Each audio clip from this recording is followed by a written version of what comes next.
الانتظار أشد الموت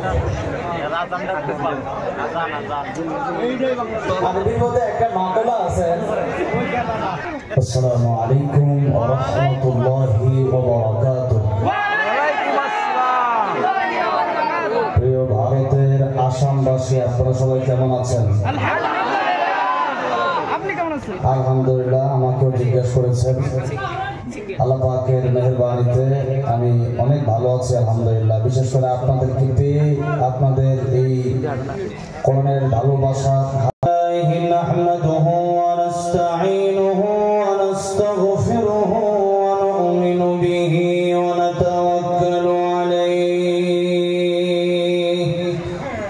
ওয়া নাউযু বিল্লাহি মিন শুরুরি আনফুসিনা ওয়া মিন সাইয়্যাতি ونشهد أن لا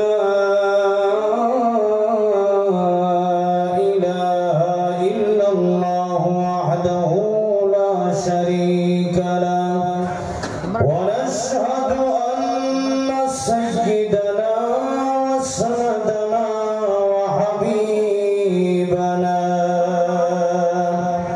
ومولانا محمدا عبده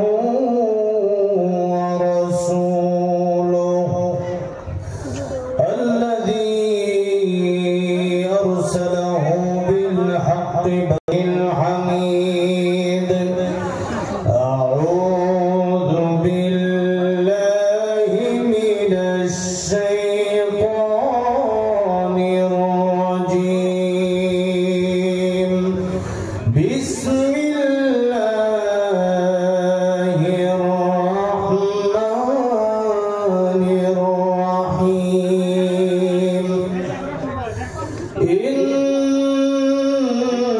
الساعة آتية أكاد أخفيها لتجزى كل نفس بما تسعى صدقت يا ربنا قال النبي صلى الله عليه وسلم الدنيا سجن المؤمن وجنة الكافر وقال النبي صلى الله عليه وسلم اغتنم خمسا قبل خمس شبابك قبل هرمك وصحتك قبل سقمك وغناك قبل فقر حميد مجيد اللهم بارك على محمد وعلى آل محمد كما إلى আসনি তুমি আপন ঘরে হাজারো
ছবি তাইফের কাফেরেরা চিনল না এ আলো দুষ্ট ছেলেদের পিছু দিল লেলি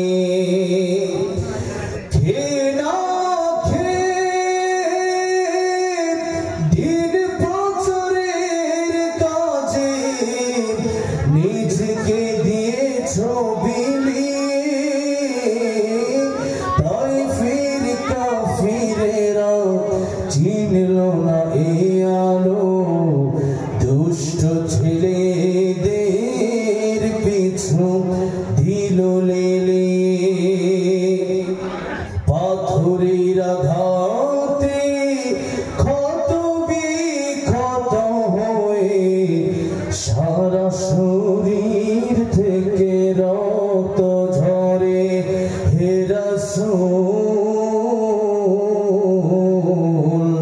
তোমাকে ভুলি আমি কেমন করে হে রাসূল তোমাকে ভুলি আমি কেমন করে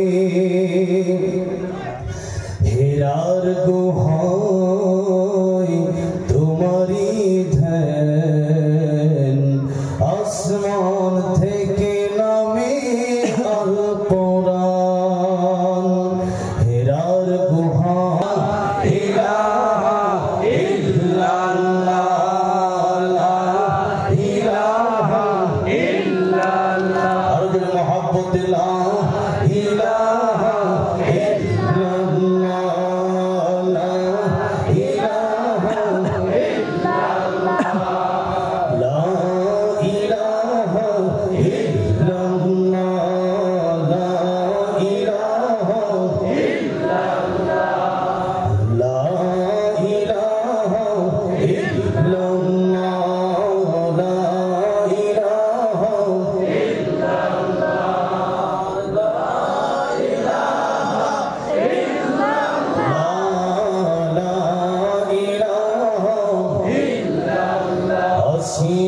খেলে প্রেমের খেলা ফেরাউন দেয় তারে কত জ্বালা হাসিয়া খেলে প্রেমের খেলা ফেরাউন দেয় তারে কত জ্বালা আর সুখে আল্লাহ বলেন আর সুখে ভারতের আসামের চিরাং জেলার 2-3 নং দক্ষিণ মাকড়া নগাপাড়া জামে মসজিদের উন্নতি করবে আজ 2 জানুয়ারি আজকে এই অনুষ্ঠানের শ্রদ্ধাভাজন সম্মানিত প্রেসিডেন্ট জনাব আব্দুল জব্বার শেখ সাহেব দামাত বারাকাতুহুম সেক্রেটারি সাহেব বিশেষ অতিথিবৃন্দ মুআজ্জাজ মুকাররম উলামায়ে কেরাম আল্লাহ প্যারা মুরব্বী বাবাজিরা আমার আশপাশের বয়সের প্রাণপ্রিয় আমার যুবক ভাইরা পর্দার অন্তরালে বসে আছেন আম্মা জান খাদিজাতুল কুবরা রাদিয়াল্লাহু আনহার উত্তরসূরি মা ও বোনেরা আল্লাহ পাকের আলিশান দরবারে হৃদয়ের গভীর থেকে অসংখ্য অগণিত শুকর আদায় করছি যে মহান রব্বুল ইজ্জত ওয়াল জালাল আমাদেরকে এত দয়া করে মায়া করে ভালোবেসে আজকে এই হাজারো জনতার ভিড়ে আমাদেরকে জায়গা করে দিয়েছেন প্রত্যেকেই অন্তরের অন্তঃস্থল থেকে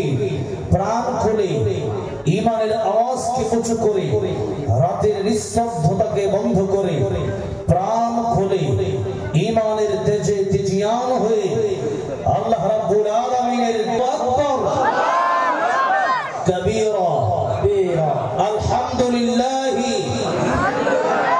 হামদান কাসীরা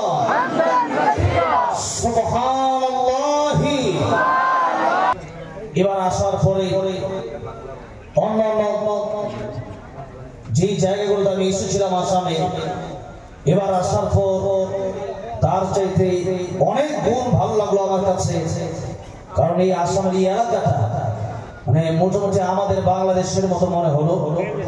এবং আলহামদুলিল্লাহ শেখ আব্দুল জব্বার সাহেব বারাকাতুল সহ, এই যে আমার ভাই আব্দুল মতিন ভাই সহ সভাপতি সাহেব আছেন, ওনারা এত কষ্ট এই মাহফিলের জন্য করেছেন, নজিরবিহীন কষ্ট, ইতিহাসে এই কষ্ট থেকে যাবে ইনশাআল্লাহ।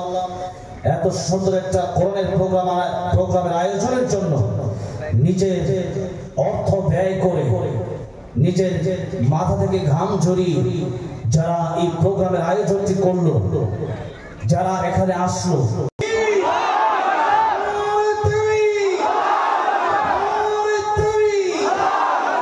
আল্লাহ কবুল করেন। হাত নামা, এই হাত ধরে আল্লাহ পাক ভিডিও করে রেখেছেন। আল্লাহ কিয়ামতের ময়দানে যেদিন মানুষের আমল নামা তুলে ধরবেন, সেদিন যারা আল্লাহর জন্য হাত উঠিয়েছিলেন এটা সেদিন দেখতে পারবেন। পবিত্র কোরআন শরীফের সূরা তাহা, এই সূরা তাহা থেকে আমি আপনাদের সামনে একখানা আয়াতে কারিমা তেলাওয়াত করলাম। আল্লাহ পয়গম্বর, নবীদের নবী, সাইয়্যিদুল মুরসালিন, খাতামুন নবিয়্যিন, রাহমাতুল লিল আলামিন মুহাম্মদ রাসূলুল্লাহ সাল্লাল্লাহু আলাইহি ওয়াসাল্লামের অসংখ্য অগণিত মুবারক বাণী থেকে গুরুত্বপূর্ণ দুটি বাণী আপনাদের সামনে পেশ করলাম। আল্লাহ সুবহানাহু ওয়া তাআলা যেন আমাকে এই কোরআন এবং সুন্নাহ মোতাবেক, কোরআন এবং সুন্নাহ ভিত্তিক আলোচনা আমাকে ইখলাসের সাথে আপনাদেরকে নেক আমলের নিয়তে শোনার তৌফিক দান করেন, জোরে বলেন আমিন। আল্লাহ সুবহানাহু ওয়া তাআলা বলছেন, ইন্নাস সাআতা আতিয়াতুন আকাদু উখফিহা লিতুজজা কুল্লু নাফসিন বিমা তাসআ। জোরে বলেন আল্লাহু আকবার। আল্লাহ রাব্বুল আলামিন বলেন, ইন্নাস সাআতা, নিশ্চয় কিয়ামত আসবে, ইন্নাস সাআতা আতিয়াতুন, নিশ্চয় কিয়ামত দিবস আসবে, এই পৃথিবী ধ্বংস হয়ে যাবে, আর আকাদু উখফিহা, আমি আল্লাহ রাব্বুল আলামিন কিয়ামত কোন দিন হবে, পৃথিবী কোন দিন ধ্বংস হবে, এই তারিখ আমি আল্লাহ রাব্বুল আলামিন কাউকে জানিয়ে দিলাম না।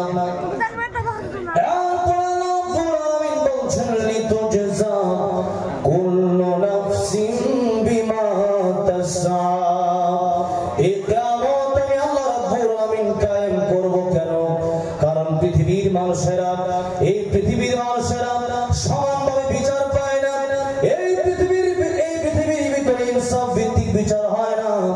অনেক সময় যাদের টাকা আছে তাদের বিচার হয়, যারা গরিব মানুষ তাদের বিচার হয় না। আমি আল্লাহ রাব্বুল আলামিন কাল কিয়ামতের ময়দানে তোমাদেরকে উঠাবো, একে একে করে প্রত্যেকের বিচার করা হবে।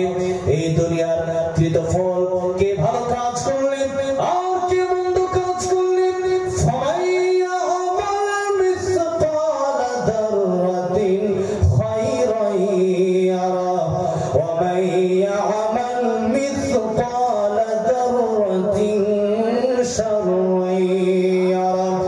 অল্প করলে সেটাও দেখতে পারবে, আর মন্দ কাজ যদি অল্প করো সেটাও তোমার সামনে কিয়ামতের ময়দানে তুলে ধরা হবে। সুতরাং কিয়ামত আসবে, পৃথিবী ধ্বংস হবে, আমি আল্লাহ তোমাদের প্রত্যেককে লিতুজজা কুল্লু নাফসিন বিমা তাসআ, জাযা দেওয়ার জন্য, প্রতিদান দেওয়ার জন্য আমি আল্লাহ কিয়ামত কায়েম করব। এখন আপনাদের একটু গভীর মনোযোগ দিয়ে আলোচনাগুলো শুনতে হবে, যেহেতু আপনারা অনেক দূর দূরান্ত থেকে এসেছেন, আমিও সুদূর বাংলাদেশ থেকে এসেছি, যাতে করে আপনাদেরকে কিছু কথা বলে যেতে পারি। আপনারা যেন ওই কবরের পথিক যারা আছেন, ওই কবরের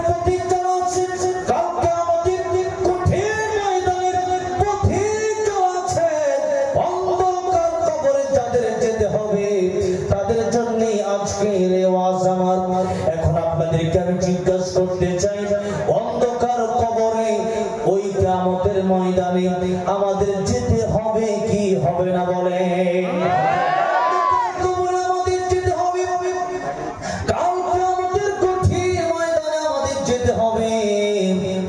সুতরাং এই কিয়ামত আসবে।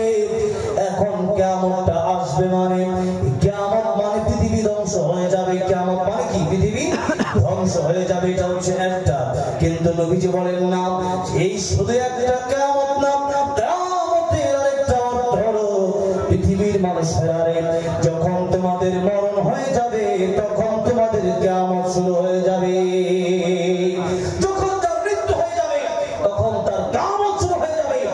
মালাকুল মউত যখন চলে আসবে, সাকরাত যখন শুরু হয়ে যাবে, মৃত্যুর যন্ত্রণা যখন শুরু হয়ে যাবে,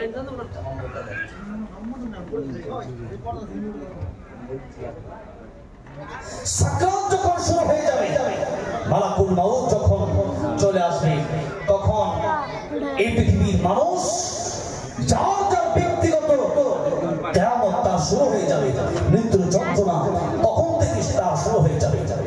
এই জন্য রাহমাতুল লিল আলামিন সাইয়্যিদুল মুরসালিন বিশ্ব নবী তিনি বললেন, মান মাতা ফাকাদ কামাত কিয়ামাতুহু, যার মরণ যখন হয়ে যাবে তার কিয়ামত সেদিন থেকেই শুরু হয়ে যাবে। আচ্ছা, এতক্ষণ আলোচনার মাধ্যমে আমরা বুঝতে পারলাম কিয়ামত দুই প্রকার। কিয়ামত কয় প্রকার বলো? কিয়ামত দুই প্রকার। একটা কিয়ামত হলো মানুষের জীবনে যেদিন তার মৃত্যু হয়ে যাবে, এই রূহ এই দেহ থেকে যেদিন চলে যাবে, পৃথক হয়ে যাবে, এই দেহ থেকে বিচ্ছিন্ন হয়ে যাবে যেদিন, এই পৃথিবীর মানুষ যার চক্ষু যেদিন বন্ধ হয়ে যাবে, জবান যেদিন বন্ধ হয়ে যাবে, এই মানুষ যেদিন ইঞ্জিন বিহীন ডাব্বা হয়ে পড়ে থাকবে, সেদিন মানুষের মরণ, সেদিন মানুষের জীবন শেষ, লাশ, সেদিন মানুষের ভিতরে কিছু থাকবে না, সেদিন এই মানুষটা মরে যাবে। ওই সময় তার কিয়ামত শুরু হয়ে যাবে। সে যদি ভালো মানুষ হয় তার শান্তি শুরু হবে, আর যদি সে মুনাফিক হয়, কাফের হয়, বেঈমান হয়, তাহলে সেই ব্যক্তির যন্ত্রণা, এত যন্ত্রণা, একটা মানুষের চামড়া যদি জীবন্ত অবস্থায় কাঁচা গোশত থেকে টেনে টেনে ছেঁড়া হয়, তার যতটা বেশি কষ্ট হবে, তার চাইতে শতগুণ, লক্ষ গুণ, কোটি গুণ বেশি কষ্ট হবে যার মৃত্যুটা হয়ে যাবে। যদি শুধু বেঈমান অবস্থায় মৃত্যু হয়, যদি কোরআন হারা অবস্থায় আপনার মৃত্যু হয়, আপনি যদি বেনামাজি হয়ে মারা যান, আপনি যদি নারীরা যদি পর্দাহীন অবস্থায় মারা যান, আপনি যদি নেশা অবস্থায় মারা যান, হারাম অবস্থায় মারা যান, এই সমস্ত অবস্থায় গুলো যদি মারা যান, আপনার মৃত্যুর যন্ত্রণা এই পৃথিবীর কোন মানুষ টের পাবে না। কিন্তু আপনার মৃত্যুর যন্ত্রণা আপনার ভোগ করতে হবে। এই কিয়ামতের প্রথম কথা হচ্ছে মরণ। এই মরণ যার যেদিন হয়ে যাবে, সেদিন কেউ আপনার এমপি বলে ডাকবে না, কেউ আপনার মন্ত্রী বলে ডাকবে না, কেউ আপনার চেয়ারম্যান বলবে না, কেউ আপনার নেতা বলবে না, আপনার নাম সেদিন আর নাম থাকবে না। আমি জুবায়ের আহমদ তাশরিফের নাম সেদিন আর থাকবে না। আজকে আমি যদি মারা যাই, মানুষ বলবে লাশ কোথায়, লাশের দাফন কখন হবে, লাশের কাফন কখন হবে, লাশের জানাজা কখন হবে, লাশটা কোথায় আছে। মানুষ বলবে জুবায়ের আহমদ তাশরিফ সাহেব কোথায় আছে, মানুষ বলবে লাশ কোথায় আছে। আব্দুল জব্বার সাহেব যেদিন মারা যাবে, মানুষ বলবে আব্দুল জব্বার সাহেব কোথায় আছে, বলবে না, বলবে লাশ কোথায়। এরকম প্রত্যেকটা ব্যক্তির নাম মুছে যাবে। এই পৃথিবী জমিনে আমাদের আগে কত মানুষ এই পৃথিবীতে ছিলেন, শত বছর আগের কথা চিন্তা করেন তো, 100-150 বছর আগে যারা ছিলেন তাদের নাম নিশানা, অনেকের কবর কোথায় আছে এটাও আমরা অনেকে জানি না, ঠিক কিনা বলুন।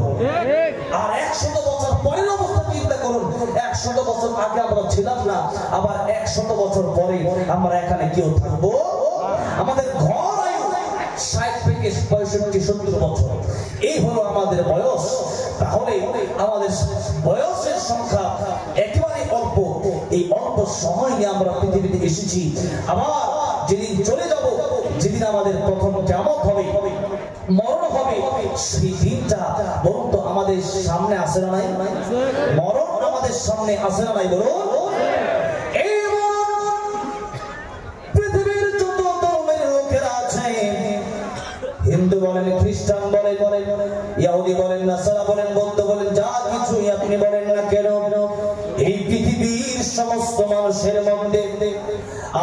কোরআন নিয়ে অনেকে মতভেদ ইখতিলাফ করেছে, আল্লাহ নিয়ে অনেকে ইখতিলাফ করেছে। অনেকে বলে আল্লাহ আছে, অনেকে বলে আল্লাহ মানি না, এরকম অনেক কথাই আছে।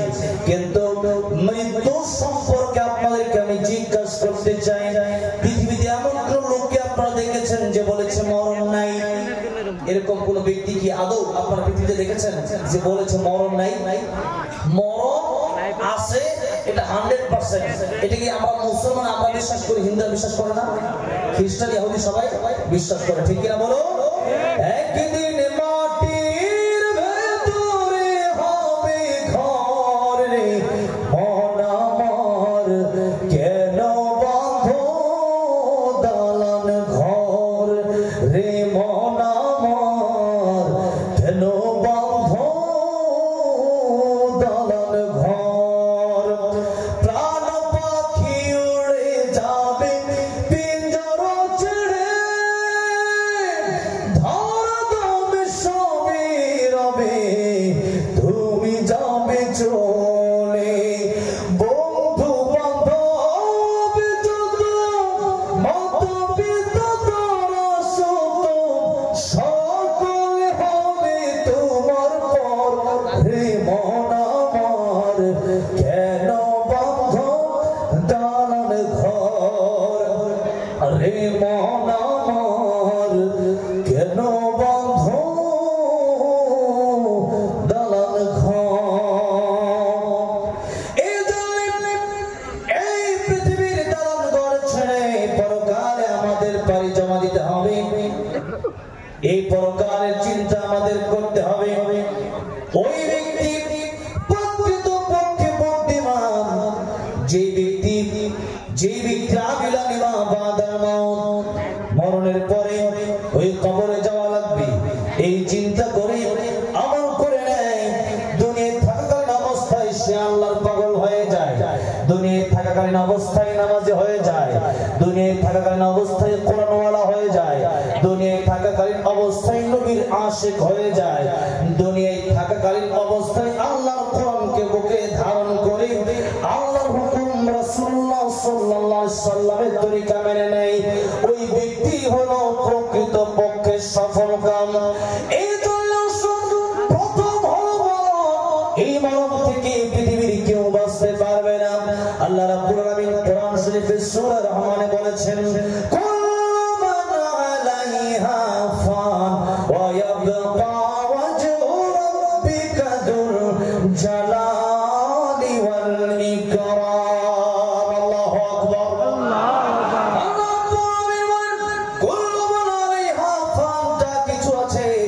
সৃষ্টি বলতে যা কিছু আছে, মানব দানব জিন পশু গাছগাছালি পাক পাখালি সুবিশাল আকাশ বিশাল জমিন যা কিছু আছে, এই পৃথিবীর সব কিছু ধ্বংস হয়ে যাবে।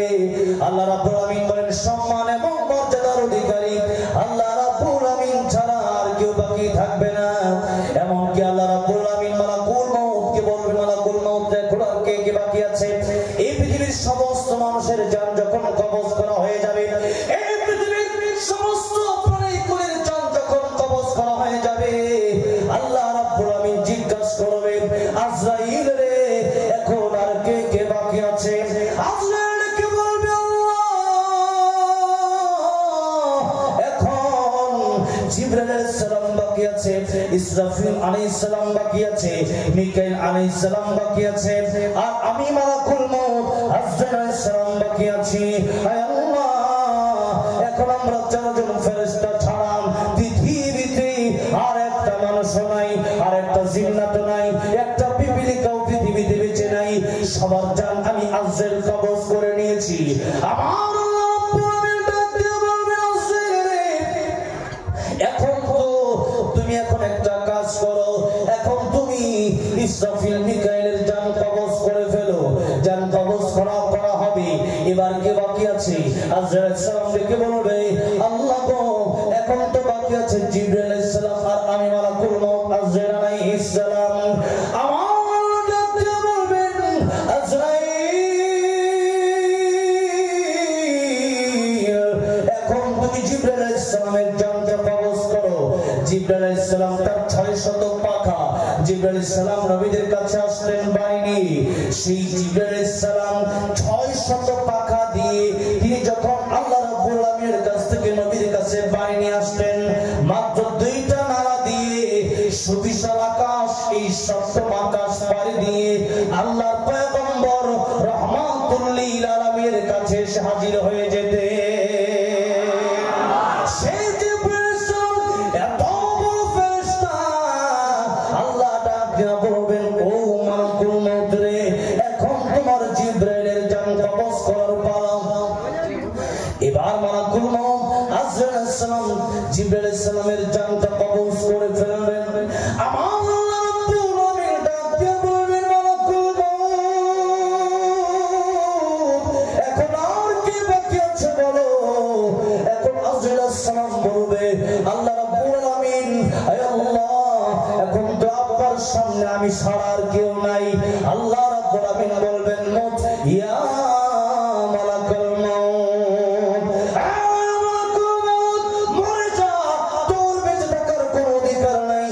আমি আল্লাহ রাব্বুল আমিন কোরআন শরীফের ভিতরে আগে ঘোষণা করে দিয়েছিলাম, কুল্লু মান আলাইহা ফান ওয়া ইয়াবকা ওয়াজহু রাব্বিকা যুল জালালি ওয়াল ইকরাম।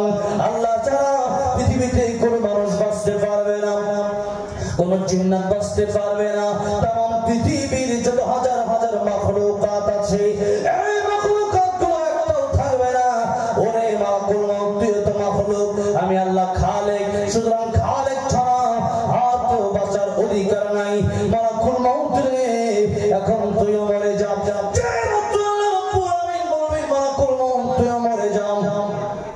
মালাকুল মউত একটা চিৎকার মারবে, ওই চিৎকার যদি দুনিয়ার কোন মানুষ শুনতো, দুনিয়ার একটা মানুষ ওই চিৎকারের আওয়াজ শুনে বাঁচতে পারত না। ওই চিৎকার যদি দুনিয়ার কোন প্রাণী শুনতো, একটা প্রাণীও বাঁচতে পারত না।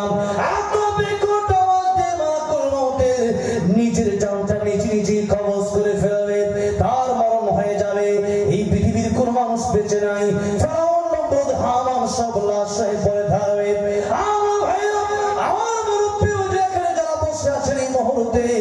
একটা মানুষ তখন জীবিত থাকবে না, সবাই মৃত। तमाम পৃথিবীর গাছগাছালি গুলো মৃত হয়ে যাবে, পাহাড় গুলো মৃত হয়ে যাবে। এই বিশাল আকাশ জমিন সবকিছু ধ্বংস হওয়ার আগে আল্লাহ রাব্বুল আমিন বলবেন, লিমানিল মুলকুল ইয়াউম লিল্লাহিল ওয়াহিদিল কাহ্হার।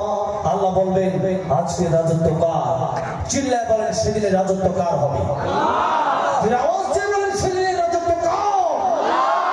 সেদিনের রাজত্ব হবে মহান রব্বুল আলামিনের। সেদিন আল্লাহ ডাক দিয়া বলবেন, এই পৃথিবী, ইয়া দুনিয়া আইনা শারকি আইনা শিবাকি, হে দুনিয়া, হে পৃথিবী, তোর বড় বড় গাছগুলো কোথায়? বড় বড় পাহাড়গুলো কোথায়? আইনাল জব্বারি। আজকে হামান, নমরুদ, ফেরাউন আল্লাহর সাথে দুশমনি করেছো, আমি আল্লাহ কোরআনকে অপছন্দ করেছো, কোরআনের মাহফিল হবে সেখানে বাধা দিয়েছো, দিনের আলোকে নিভিয়ে দিতে চেয়েছো, আল্লাহর কোরআনকে তোমরা মিটিয়ে দিতে চেয়েছিলে। আজকে তোমরা কোথায়? পারলে আমি আল্লাহর সামনে দাঁড়ায় যাও। বলুন তো, সেদিন কি আল্লাহর জবাবে কেউ দাঁড়াতে পারবে? আল্লাহর এই প্রশ্নের জবাব দিতে গিয়ে একটা লোক দাঁড়াতে পারবে না, একটা গাছ দাঁড়াতে পারবে না, এত বড় বড় বিশাল পাহাড়, একটা পাহাড় সেদিন দাঁড়াতে পারবে না। এই পৃথিবীর সমস্ত যা কিছু আছে, সমস্ত মাখলুকগুলো সেদিন মৃত। একটা লোক কথা বলার সাহস পাবে না। যত জালিম ছিল, যত বেঈমান কাফের, সবাই সেদিন চুপ করে থাকবে, কোনো জবাব দিতে পারবে না। আল্লাহ রাব্বুল আমিন এরপরে কত বছর চলে যাবে, এই বিমারির মুলকুল ইয়াউম লিল্লাহিল ওয়াহিদিল কাহ্হার। আল্লাহ নিজেই বলবেন, আজকে রাজত্ব আমি আল্লাহ রাব্বুল আলামিনের। আজকে রাজত্ব পৃথিবীর কোন মানুষের না, পৃথিবীর কোন রাজার না, পৃথিবীর কোন বাদশার না। সেদিন কত হাজার বছর, কত লক্ষ কোটি কোটি কোটি হাজার কোটি বছর চলে যাবে, পৃথিবীর কোন মানুষ জানে না, আমার আল্লাহ রাব্বুল আলামিন জানেন। এরপরে আবার আল্লাহ রাব্বুল আলামিন ফেরেশতাদেরকে উঠাবেন, ইসরাফিল আলাইহিস সালামকে উঠাবেন। ইসরাফিল আলাইহিস সালাম তিনি সিংহের ফুৎকার দেওয়ার পরে এই পৃথিবী ধ্বংস হবে। এই পৃথিবী আবার এই পৃথিবীর মানুষগুলো কবর থেকে এক এক করে সবাই উঠতে থাকবে। এই পৃথিবী থেকে আল্লাহ রাব্বুল আলামিন আবার পৃথিবীর সমস্ত মানুষকে উঠাবে।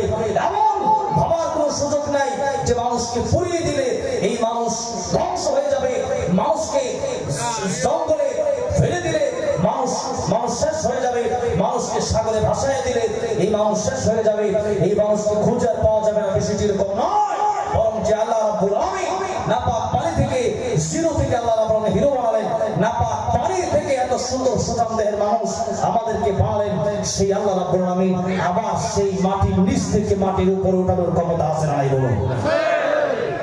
এই জন্যই এই পেটের ভিতর যেদিন নাকি আল্লাহ রাব্বুল আলামিন মায়ের গর্ভ থেকে একটা বাচ্চাকে সৃষ্টি করতে চান, সেই বাচ্চাটাকে সেই মানুষটাকে আল্লাহ পাক নাপাক পানি থেকে নরম গোশতের পরে হাড়ের পরে মানুষ আকৃতি যখন ধারণ করায় দেন তখন ফেরেশতাকে মায়ের পেটের ভিতরে নিযুক্ত করা। সুবহানাল্লাহ বলুন।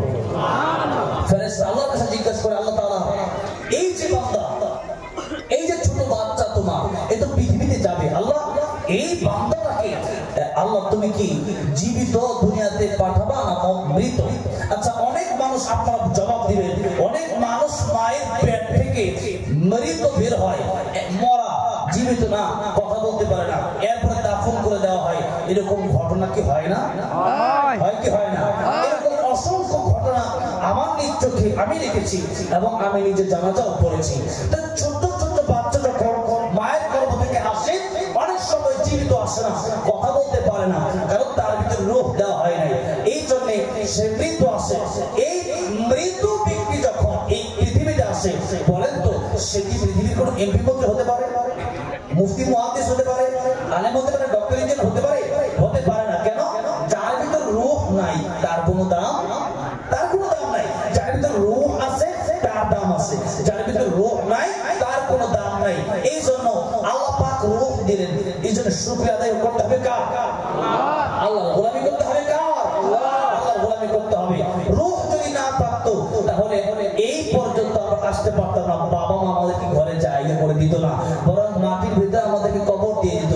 রূহ আছে বিদায় আমরা আজকে বেঁচে আছি। আবার যদি রূহ থাকবে না, আবার আমাদেরকে কেউ ঘরে জায়গা দেবে? কোটি কোটি টাকার দাম কোথা বাড়ি আর বিল্ডিং আপনি বানালেন, সেই বাড়িতে কি আপনাকে কেউ জায়গা দেবে? যদি বলেন কেউ জায়গা দেবে? সেই বাড়িতে আপনারা কেউ থাকার জন্য একটু জায়গা করে দেবে না।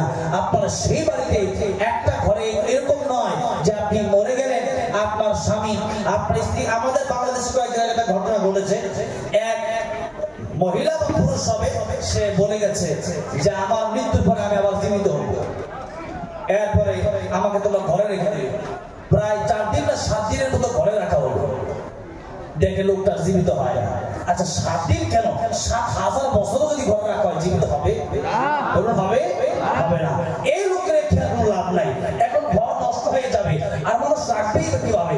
এই ঘরে রাখলে পরে ঘর নষ্ট হয়ে যাবে, এটা পচে যাবে, এই দেহ আর থাকবে না, এই দেহ পচে যাবে। এই জন্য ঘরের ভিতরে লোকের রাখে না।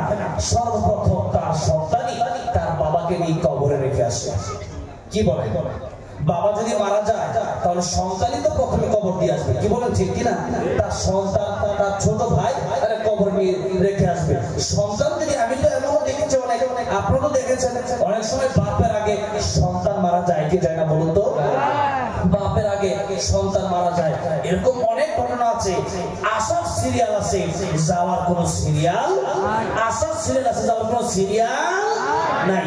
এই জন্য বাবাজিরা, আসার তো একটা সিরিয়াল ছিল, আপনি কখন আসছেন এটা আগে বড় ভাই আসছে, এরপর ছোট ভাই আসছে, কিন্তু বড় ভাইয়ের আগে ছোট ভাই মারা যায় না? যায় কি যায় না? এই জন্য বড় ভাইয়ের আগে ছোট ভাই মারা যায়, বাবার আগে সন্তান মারা যায়। এই জন্য আমাদেরকে আল্লাহ রাব্বুল আলামিন বললেন আকাদু ফিহা। আমি আল্লাহ রাব্বুল আলামিন তোমাদেরকে জানালাম না, তবে এই জানালামের ব্যাখ্যাটা অনেকগুলো ব্যাখ্যা আছে, আমি আস্তে আস্তে সামনের দিকে যাব। একটু সময় যদি বেশি আপনাদের কষ্ট হবে, দেখি কারা কারা রাজি আছেন থাকতে ইনশাআল্লাহ।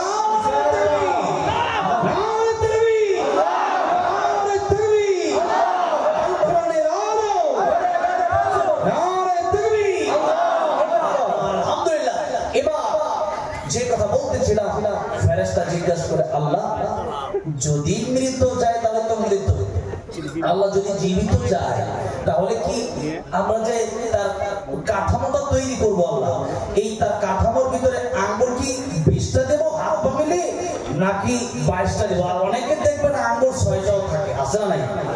আঙ্গুল এই 5টা দেখবেন এখান দিয়ে আরেকটা আঙ্গুল থাকে, আছে না? আবার দেখবেন এই হাতের সাথে মিলে আরেকটা আঙ্গুল থাকে, এরকমও আছে না? এরকমও কিন্তু আছে। এই জন্য হাতের আঙ্গুল আল্লাহকে জিজ্ঞেস করে, আল্লাহ কয়টা দেবো? আবার এরকমও জিজ্ঞেস করে, আল্লাহ হাত কি দুটো দিব নাকি একটা হাত থাকবে না? তো হাত নেই এরকম মানুষ আছে না? এরকম আবার জিজ্ঞেস করে, আল্লাহ পা কি দুটো দেবো নাকি আল্লাহ একটা পা দেব না?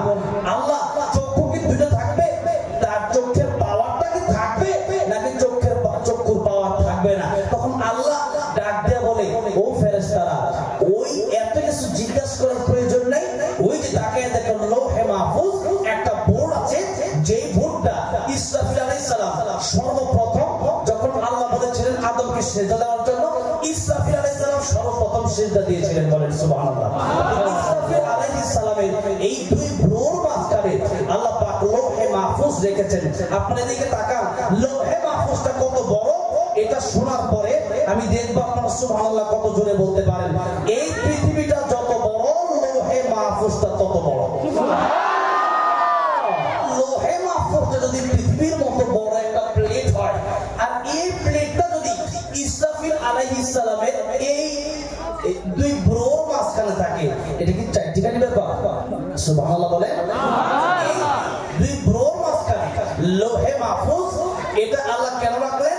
কারণ ইসরাফিল আলাইহিস সালাম প্রথমে সিজদা দেওয়াটা আল্লাহর কাছে পছন্দ, আর সিজদা দেয় না ইবলিস, আল্লাহর কথা মানে না ইবলিস শয়তান, আল্লাহ তারে বের করে দিলেন। আর সবার প্রথম সিজদা দিয়েছিল ইসরাফিল আলাইহিস সালাম। এখানে ইসরাফিল আলাইহিস সালামের ব্যাপারে আল্লাহ খুশি হয়ে এই লৌহে মাহফুজের ভিতরে আল্লাহ কোরআন রেখে দিয়েছেন। কি রেখে দিয়েছেন? বলেন কি রেখে দিয়েছেন? আল্লাহ বলেছেন, বাল হুয়া কুরআনুম মাজিদ ফি লাওহিন, বলুন না ফি লাওহিন মাহফুজ। আল্লাহ কোরআন রেখে দিয়েছেন, এই আল্লাহ পাক এই কোরআনটা লৌহে মাহফুজে সংরক্ষণ করেছেন। আর এই লৌহে মাহফুজটা, এই লৌহে মাহফুজে কোরআন সংরক্ষণ তো আছে একভাবে, আরেক ভাবে হলো আল্লাহ রাব্বুল আলামিন এই পৃথিবীতে অসংখ্য অগণিত কোটি কোটি হাফেজে কোরআন আছে না? তো আল্লাহ পাক, আমি মাঝখানে একটা কথা বলে নিচ্ছি, এরপর আবার আমরা আলোচনা কিন্তু আবার যা যা শুনছেন পিছনের দিকে বের হবে ইনশাআল্লাহ, ঠিক আছে? কিন্তু বোঝার চেষ্টা করতে হবে। আল্লাহ কোরআন শরীফে বলেছেন, ইন্না নাহনু নাযালনা যিকরা ওয়া ইন্না লাহু লাহাফিযুন।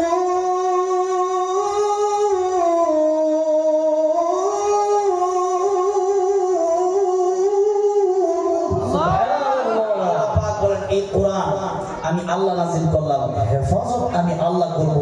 দুনিয়ার এরকম অসংখ্য বেঈমান আল্লাহর কোরআনকে জ্বালায় দিয়েছে।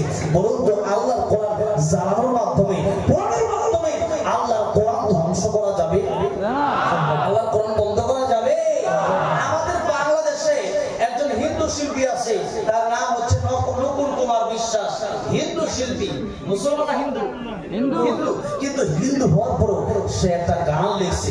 সে বলেছে, যদি আগুন লেগে ধ্বংস হয়ে যায়, যদি আগুন লেগে ধ্বংস হয় পৃথিবীর সব বইয়ের দোকান, বিশ্ব থেকে হারাবে না পবিত্র কোরআন। যদি আগুন লেগে ধ্বংস হয় পৃথিবীর সব বইয়ের দোকান, বিশ্ব থেকে হারাবে না পবিত্র কোরআন, বিশ্ব থেকে হারাবে না পবিত্র কোরআন। করবে কেমন করে কোরআন ধ্বংস আগুনের অতীত, করবে কেমন করে কোরআন ধ্বংস আগুনের অতীত। আছে বিশ্ব ভরগরে তো কোরআনের হাফেজ, তারা আবার ছাপে আসমানি গ্রন্থ, তারা আবার ছাপে আসমানি গ্রন্থ।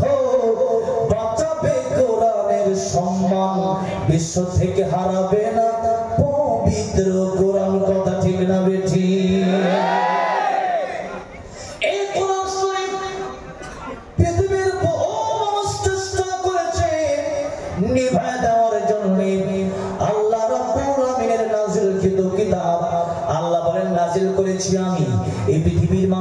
এই হেফাজত করার দরকার নাই, আমি আল্লাহ নিজেই হেফাজত করব।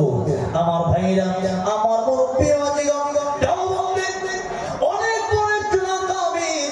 আব্দুল আজিজ মুহাদ্দিস দেহলভী রাহমাতুল্লাহি আলাইহি, ওনার সময় ওনার কাছে ছাত্র পড়াশোনা করে একদিন হঠাৎ করে ক্লাসের ভিতরে আসতে দেরি করে, হঠাৎ করে ক্লাসের ভিতরে যখন আসলো দেরি করে, চোখের ভিতরেই তার পানি দেখা যায়।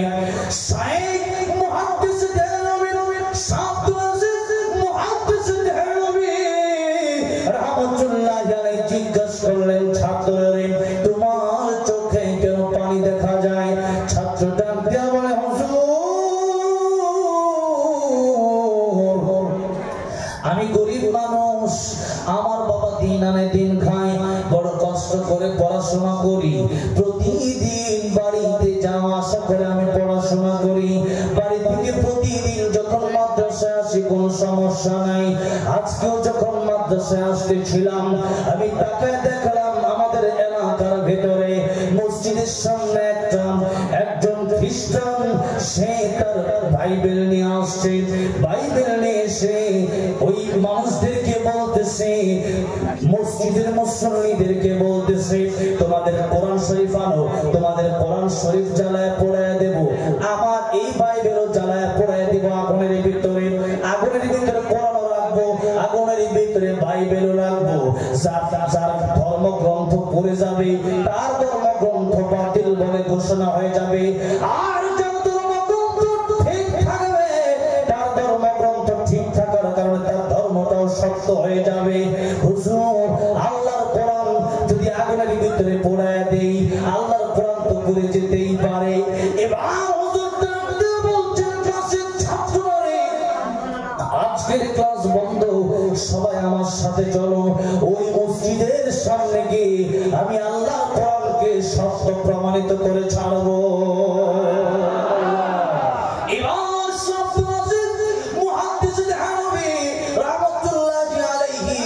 তিনি এবার সেই মসজিদের সামনে চলে গেলেন, ডাক দিয়া বললেন, মুসল্লিরা রে, কি হলো কি হলো? তোমাদের চেহারায় চিন্তার ছাপ কেন? তোমাদের চোখে পানি কেন? মুসল্লিরা ডাক দিয়া বলতেছে, এই মসজিদের সামনে প্রতিদিন আমরা নামাজ পড়ে পড়ে 5 ওয়াক্ত নামাজের পরে এখানে আমরা একটু দাঁড়াই, একটু আমরা কথা বলি, একটু আমরা সময় দেই, আমরা একটু জিকির করি, মুযাকারা করি, একটু আমরা এখানে সময় দেই। হুজুর আজকেও যখন আমরা সময় দেব, হঠাৎ করে এই খ্রিস্টান তার হাতে হলো বাইবেল, আর মসজিদ থেকে আল্লাহর কোরআন আনার জন্য বলতেছে, আল্লাহর কোরআন আগুনের ভিতরে ফেলবে, আর বাইবেল নাকি আগুনের ভিতরে ফেলবে। যার ধর্মগ্রন্থ পড়ে যাবে তারটা মিথ্যা ধর্ম হয়ে যাবে, আর যার ধর্মগ্রন্থ পড়বে না তার ধর্ম সত্য হয়ে যাবে। আজকে আমি বিপদে পড়ে গেলাম হুজুর, মুসল্লি হইয়া আমরা সকলেই বিপদে পড়েছি। কাগজের কোরআন শরীফ তো পড়ে যেতেই পারে, এখন আল্লাহর কোরআনকে আমরা ফেলে দেব না আগুনের ভিতরে, সেই চিন্তায় আমরা করছি।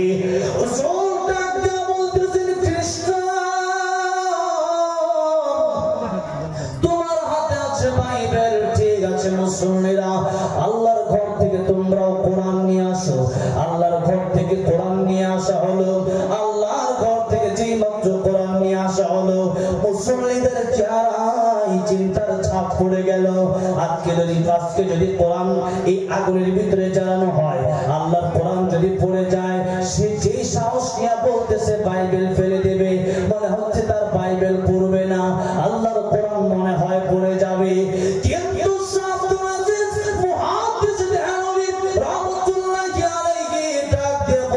মুসল্লিরা রে, চিন্তার কোনো প্রয়োজন নাই, দাও এক হাতে কোরআন আর এক হাতে দাও বাইবেল। খ্রিস্টান রে, তোমার এখন আমি একটা কথা বলতে চাই, তুমি না বলছিলা তোমার বাইবেল তুমি আগুনে ফেলবা, আমার বলছিলা আমার কোরআন আগুনে ফেলতে, ঠিক আছে বাইবেল আর কোরআন দুটোই আগুনে ফেলবো, কিন্তু তোমার বলি এই কাগজের কোরআন ফেলা কি? এই যে বাইবেল তুমিও রেখে দাও একদিকে, কারণ সে যে বাইবেল আনছিল বাইবেলের ভিতরে করছিল, একটা চুরি করছিল। কি চুরি? ওই চুরি হইল বাইবেলের কাগজের পৃষ্ঠায় পৃষ্ঠায় এমন মেডিসিন মারছে, যে মেডিসিন মারলে পরে কাগজ পোড়ায় না। ওই মেডিসিন যে মেরেছে হুজুর থেকে বুঝতে পেরেছে হুজুরটা আল্লাহর ওলি ছিলেন। এখন হুজুর বলছে খ্রিস্টানরে, তোমার বাইবেল একদিকে রেখে দাও, আল্লাহর কোরআন আমরা মানলাম, আমরাও রেখে দিলাম। কাগজের কোরআন শরীফ পড়ে বা লাভ কি? কাগজের বাইবেল পড়ে বা লাভ কি?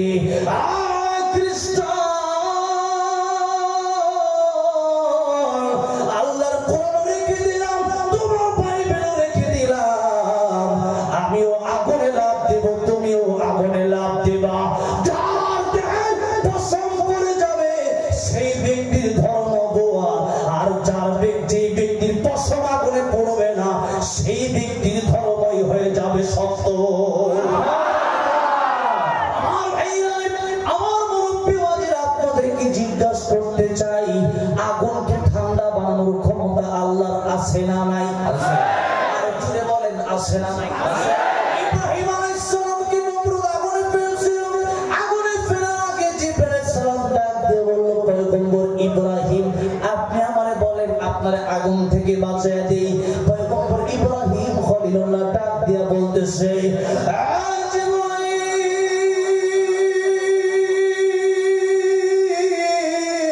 আমি তোমার কাছে কেন যাইব? আমি তো অন্য কোনো আল্লাহর ইবাদত করি না। আমি ইব্রাহিম রে আমার আল্লাহ রাব্বুল আমিন 24 ঘন্টা দেখতেছে। সুতরাং অন্য আল্লাহর ইবাদত তো আমি করি না। আল্লাহ রাব্বুল আমিন চাইলে আমি এই আগুনে একবার, দুইবার, তিনবার, চারবার নয়, 1000 বার আমি ইব্রাহিম আল্লাহ প্রেমের জন্য আগুনে জ্বলতে রাজি আছি।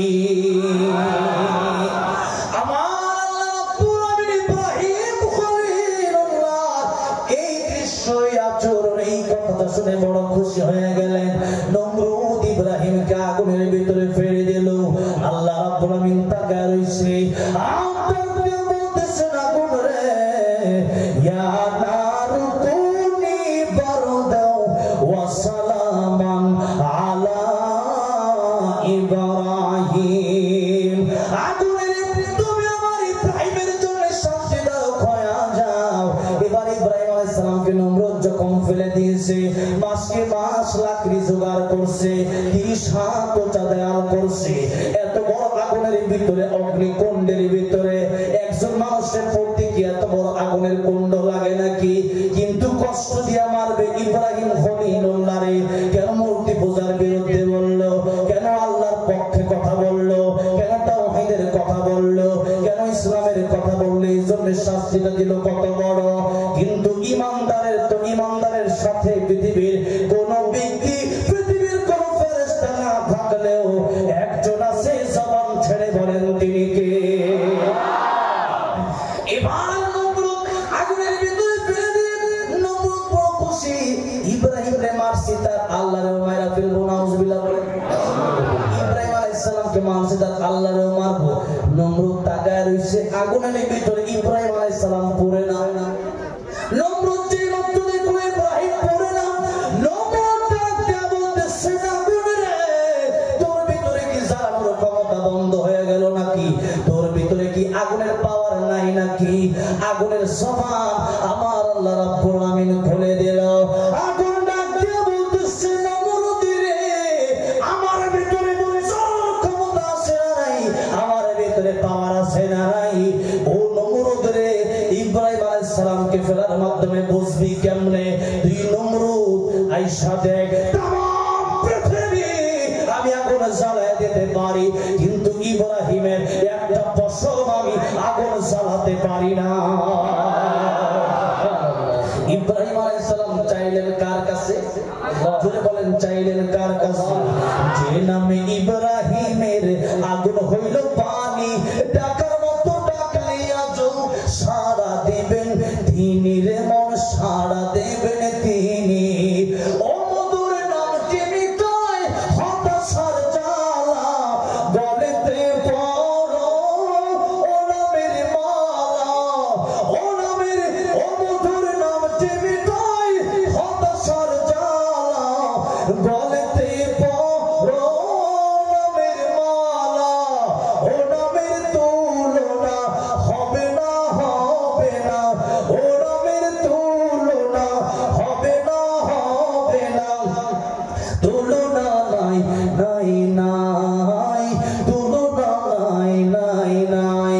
এসো না আল্লাহর নামে গান গাই, এসো না মনো প্রাণ জোড়াই, এসো না মনো প্রাণ জোড়াই। আল্লাহু আকবার বলেন, আল্লাহু আকবার, আল্লাহু আকবার বলো, আল্লাহু আকবার জোরে, আল্লাহু আকবার বলো, আল্লাহু আকবার, আল্লাহু আকবার বলো, আল্লাহু আকবার। জবানটা ছেড়ে দিয়ে মায়া লাগায়া গোলাম ফেরাসায় আল্লাহর ভালোবাসা নিয়ে আমার আল্লাহর বড়ত্ব প্রকাশ করে দিন। আল্লাহু আকবার বলো, আল্লাহু আকবার, আল্লাহু আকবার বলো। মানুষের ভিতরে আমার আল্লাহর প্রেম কেন খুঁজে পাই না? এতগুলো মানুষের ভিতরে আমার আল্লাহর প্রেমের রুহানিয়ত কেন খুঁজে পাই না? আমার মন বলতেছে মাহফিলে যতগুলো মানুষ এসেছেন তার ভিতরে অনেক আল্লাহওয়ালা মানুষ এসেছেন, কিন্তু সবার আওয়াজে বোঝা যায় অনেকের ভিতরে ঈমানটা পাকা পোক্ত না। ঈমানটারে মজবুত করার জন্য আল্লাহ প্রেমে পাগল হয়ে বলেন আল্লাহু আকবার, আল্লাহু আকবার, আল্লাহু আকবার বলো, আল্লাহু আকবার। মধুর নাম নিলে হৃদয় হাসে, ও মধুর নামে সুখ নেমে আসে। সুখার নামে কার নামে? ও মধুর নাম নিলে হৃদয় হাসে, ও মধুর নামে সুখ নেমে আসে। ও নামের তুলনা মেলে না, মেলে না, ও নামের তুলনা হবে না, হবে না, তুলনা নাই নাই নাই, তুলনা নাই নাই নাই। এসো না আল্লাহর নামে গান গাই, এসো না মনো প্রাণ জোড়াই, এসো না মনো প্রাণ জোড়াই। বল আল্লাহু আকবার বলো, আল্লাহু আকবার, আল্লাহু আকবার বলো, আল্লাহু আকবার। আরো জোরে আল্লাহু আকবার বলো, আল্লাহু আকবার, আল্লাহু আকবার বলো, আল্লাহু আকবার। ইব্রাহিম খলিলুল্লাহ তিনি যখন আগুনের ভিতরে গেলেন, আগুন থেকে বের হয়ে বলতেছেন, ও পৃথিবীর মানুষেরা, আমি আগুনের ভিতরে যাওয়ার পরে এত শান্তি, পৃথিবীতে এত শান্তি আমি ইব্রাহিম খলিল কোথাও পাই নাই। এবার আমি আপনাদেরকে জিজ্ঞাসা করেছিলাম, আবার জিজ্ঞাসা করতে চাই, আপনারা জবাব দিবেন। আগুনকে ঠান্ডা বানানোর ক্ষমতা আমার আল্লাহর আছে না? সে আল্লাহ রাব্বুল আলামিন তো আগুনকে ঠান্ডা বানায় দিতে পারে, এটা তো ইমানদার ভালো করে জানে। এবার আব্দুল আজিজ মুহাদ্দিস দেহলভী রাহমাতুল্লাহ ডাক দিয়া বলতেছেন, খ্রিস্টান রে, তোমার বাইবেল রাখো এক পাশে, আমার কোরআন রাখলাম আরেক পাশে। কাগজের কোরআন পড়েও লাভ নাই, কাগজের বাইবেল পড়েও লাভ নাই। সাহস যদি থাকে আয় আয়, আল্লাহর কোরআন বাদ দিয়া, আল্লাহর বাইবেল বাদ দিয়া হবে না, বরং জীবন্ত কোরআন আমার ভেতরে আছে, তোর ভিতরে যদি জীবন্ত বাইবেল থাকে আয়, আমিও লাভ দিব, তুইও লাভ দিবি। যার পছন্দ করে যাবে ধর্ম তার ভুয়া হয়ে যাবে, যার পছন্দ ফুরাবে না তার ধর্ম সত্য হয়ে যাবে। ওই দিনই খ্রিস্টান বলল, আমি তো আসলে যে কাজটা করেছিলাম, এই বাইবেলের ভিতরে আমি মেডিসিন মেরে নিয়ে এসেছিলাম, আসলে তোমাদের কোরআন ছাড়া কিছু সত্য হতে পারে না। আমার ভাইরা, আমার মুরব্বি ওয়াজিরা বলতেছিলাম, লৌহে মাহফুজের কথা মনে আছে তো? মনে আছে লৌহে মাহফুজের কথা? এক নম্বরে ইন্না নাহনু নাযালনা যিকরা ওয়া ইন্না লাহু লাহাফিজুন। আল্লাহ কোরআন নাযিল করেছেন, তিনি হেফাজত করবেন। কেমনে করবে? 1 নম্বর আল্লাহ জীবন্ত কোরআন পৃথিবীতে কোটি কোটি হাফেজ তৈরি করে দিয়েছেন। সুবহানাল্লাহ।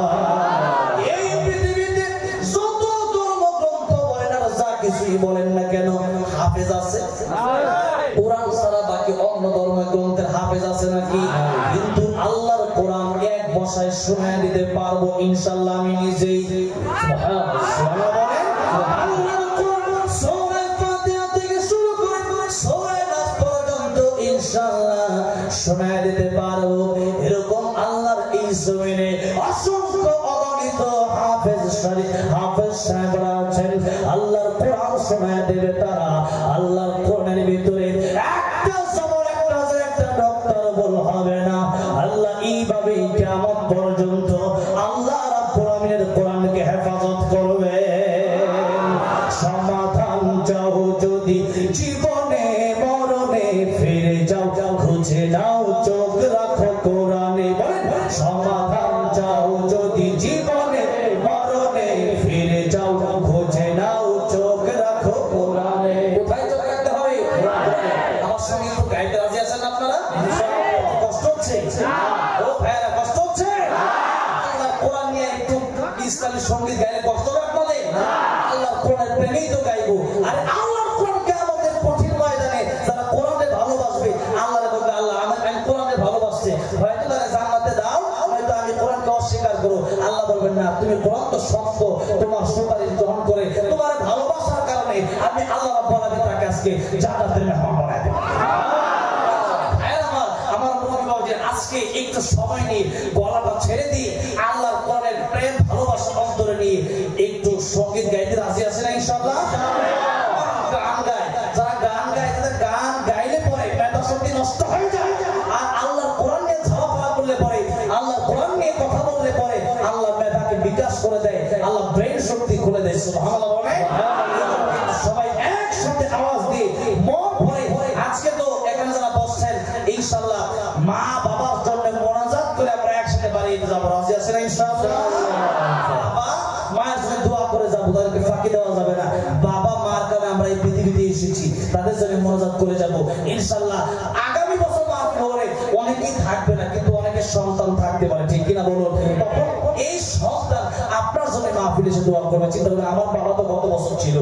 এই জন্য আজকে আমরা সবাই মা বাবার জন্য, দাদা দাদি, আমাদের আত্মীয় স্বজন যারা পরকালে কবর দেশে চলে গেছে, তাদের কবরটা যেন জান্নাতের বাগান হয়। সবাই মিলে যদি একসাথে আল্লাহর কাছে দোয়া করি, আচ্ছা 10 জন মিলে যদি একটা চেয়ারম্যানের কাছে যায় বা একটা নেতার কাছে যায় যে আমাদের একটা আবদার আছে, আপনি মঞ্জুর করেন, তাহলে কি চেয়ারম্যান সাহেব আপনার ফিরিয়ে দেয়? সহজে কিন্তু ফিরিয়ে দেয় না।